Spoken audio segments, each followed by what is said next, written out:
नमस्कार विद्यार्थियों। आज इस वीडियो श्रृंखला के अंतर्गत हम सिविल प्रक्रिया संहिता 1908 के बारे में सिविल प्रक्रिया संहिता 1908 की धारा 11 के बारे में चर्चा करेंगे। मैं Anil Kumar Saini, assistant professor, government law college. आज हम धारा 11 जिसको प्रांग न्याय, रेस जुडिकेटा जिसको अपन बोलते हैं, उसके बारे में अपन चर्चा करेंगे। सबसे पहले तो अपन ये पता करेंगे कि प्रांग न्याय होता क्या है।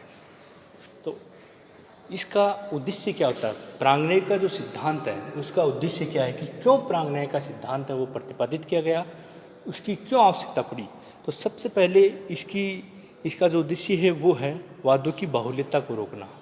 यानी कि प्रांग न्याय होता क्या, प्रांग न्याय का मतलब होता है कि जब पहले से यदि कोई मामला निर्णीत हो चुका है तो उसके बारे में उन्हीं विवादित तथ्यों, उन्हीं पक्षकारों या उसी न्यायालय में दोबारा से वाद नहीं लाया जाएगा। अगर कोई वाद लाया जाता है तो ऐसा वाद खारिज कर दिया जाएगा। तो इसमें प्रांग न्याय का जो सिद्धांत है उसको लागू करने के क्या उद्देश्य है, क्यों प्रांग न्याय का सिद्धांत है वो लागू किया जा रहा है। तो सबसे पहला है वो है वादों की बहुलता को रोकना, कि वाद है वो अधिक न बढ़े। यानी जैसे यदि कोई निर्णीत हो चुका है मामला और वही दोबारा अगर न्यायालय में वापस आ जाता है तो फिर वादों की संख्या है वो बढ़ सकती है, इसलिए उन वादों को रोकना। दूसरा जो इसका उद्देश्य है वो है पक्षकारों को दोहरे वाद से सुरक्षा प्रदान करना। यानी एक ही पक्षकार बार बार उसी वाद के लिए दोबारा न्यायालय में उपस्थित न हो। इस प्रकार जो व्यक्ति को जो परेशानी होती है, पक्षकार को जो परेशानी होती है, उससे उसकी सुरक्षा प्रदान करना भी इसका एक उद्देश्य है।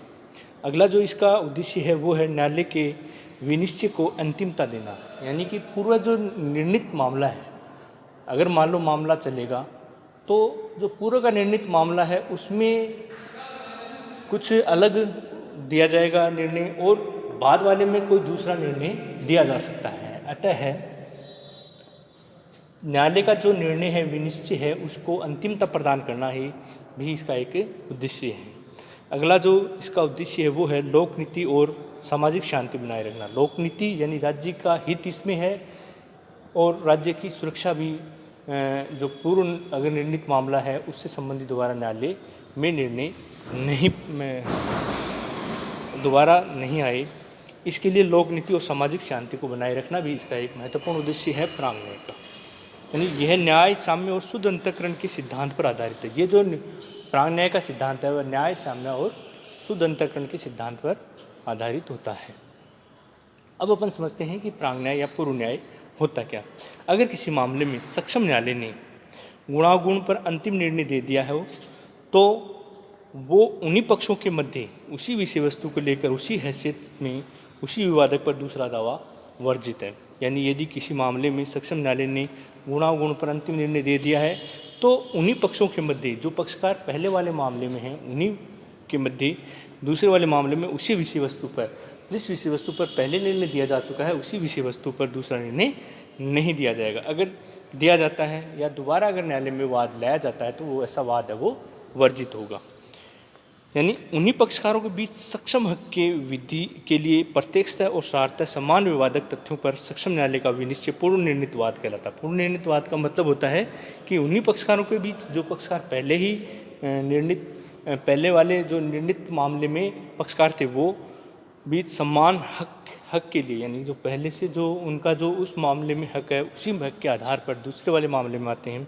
प्रत्यक्षता और सारतः समान विवादक तथ्य जो हैं वो प्रत्यक्षता और सारतः समान है, पर सक्षम न्यायालय देखा, पर सक्षम न्यायालय जो है, जो न्यायालय है सक्षम अधिकारिता वाला न्यायालय का विनिश्चय पूर्व निर्णीत वाद कहलाएगा। तो ऐसा जो भी निर्णय होगा वो पूर्व निर्णीत वाद कहलाता है। यानी क्या इसके आवश्यक तत्व हैं, यानी क्या चीज़ होनी आवश्यक है, तब वहाँ पर पूर्व न्याय का सिद्धांत है वो लागू होता है। कोई भी न्यायालय किसी वाद या विवाद का विचार नहीं करेगा, यानी उसको खारिज कर देगा। जहाँ पर पूर्व निर्णय आया हुआ है या प्रांग न्याय दिया हुआ है वहाँ पर कोई भी न्यायालय है वो उस वाद या विवाद पर विचारण नहीं करेगा, उसको खारिज कर दिया जाएगा। दूसरा जो इसका आवश्यक तत्व वो है जहाँ पर विवादक विषय पूर्वतन संस्थित वाद में प्रत्यक्ष सार्थक है। यानी पूर्व की जो विवादक विषय हैं पूर्व निर्णीत वाद के और वर्तमान वाले वाद के, दोनों के सम्मान ही प्रत्यक्षता और सार्थता है विवादक विषय हैं। इसी का दूसरा पॉइंट है, मुकदमा उन्हीं पक्षकारों या उनसे व्युत्पन्न अधिकार रखने वालों के मध्य है। यानी जो मुकदमा किया जा रहा है, जो वाद किया जा रहा है, वो उन्हीं पक्षकारों के मध्य है जो निर्णित पहले वाले निर्णीत वाद में हैं। पूर्ववर्तनवाद में, यानी कि जो वाद है वो पूर्ववर्तनवाद हो, यानी जो वाद है वो पहले से ही निर्णित हो चुका हो, यानी पूर्व का जो वाद हो, सक्षम न्यायालय द्वारा सुना गया और अंतिम रूप से उसका विनिश्चय किया गया। यानी जो दूसरा जो न्यायालय है, जो सक्षम न्यायालय है, उसने मामले को सुना है और उसका अंतिम रूप से विनिश्चय किया है। ये इसके पूर्व न्याय का सिद्धांत है। ऐसे अगर कोई मामला आता है तो वहाँ पर दूसरा जो वाद है वो वर्जित होता है। अब इसके स्पष्टीकरण, इसके 8 स्पष्टीकरण हैं जो ये बताते हैं कि कब पूर्व न्याय का जो सिद्धांत है वो लागू होता है, कैसे पूर्व न्याय का सिद्धांत लागू होता है। पहला क्या है, इसमें पूर्ववर्तनवाद की गणना निर्णय की तारीख से, वाद संस्थित करने की तारीख से नहीं होगी। पूर्व निर्णय है वो कब होगा, ये नहीं कि वाद कब संस्थित हुआ है, वो तारीख नहीं मानी जाएगी, वो तारीख मानी जाएगी जिस दिन निर्णय दिया गया है। दूसरा जो इसका स्पष्टीकरण वो है, न्यायालय की सक्षमता अपील पर निर्भर नहीं करती है।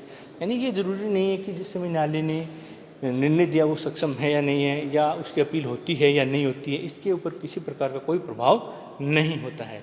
तीसरा इसका जो स्पष्टीकरण वो है, विवादित तथ्य हैं वो प्रत्यक्ष होते हैं और सार्थ होते हैं, या जिसको अपन आणविक भी बोलते हैं। प्रत्यक्ष का मतलब होता है एक पक्षकार द्वारा कथन किया गया है और दूसरे पक्षकार द्वारा या तो उसे प्रत्याख्यान किया गया है या उसे स्वीकार किया गया है। यानी जो भी कथन किया जाएगा उसे एक पक्षकार द्वारा तो स्वीकार किया जाएगा तथा दूसरे पक्षकार द्वारा उसको अस्वीकार किया गया होना चाहिए।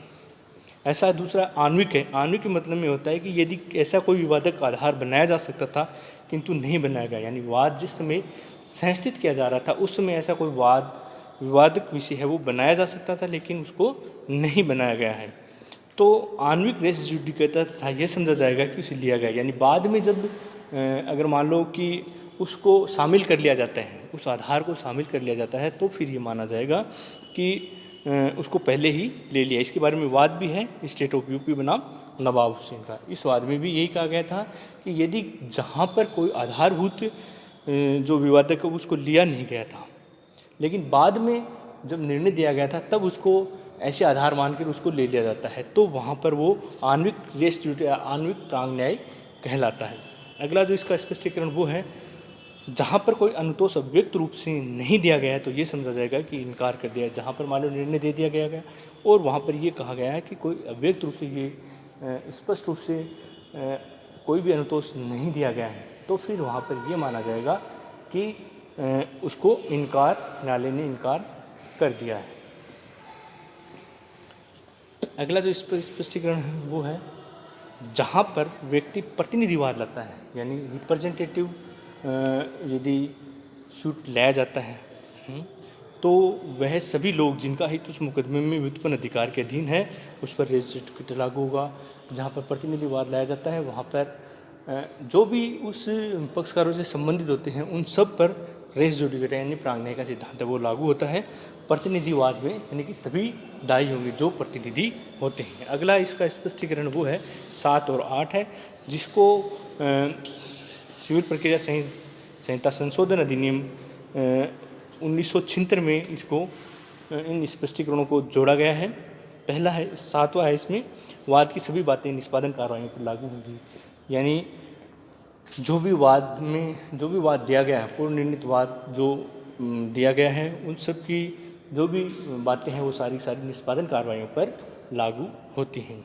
और अगला जो इसका स्पष्टीकरण वो है, जहाँ पर सीमित अधिकारिता वाले न्यायालय, यानी जिनकी अधिकारिता सीमित है और ने विनिश्चय किया है और वह सक्षम था, तो भले ही बाद में दूसरे वाद के लिए वह सक्षम नहीं हो तो भी पूर्व न्याय वाद दायर करने के दिन से देखी जाएगा। यानी पहले जब पूर्व निर्णीत अगर मामला कोई पूर्व निर्णीत किया जाता है तो जिस न्यायालय ने जो निर्णय दिया गया है उस समय पूर्व में वो न्यायालय को सक्षमता प्राप्त थी, यानी वह निर्णय या मामले को सुन सकता था।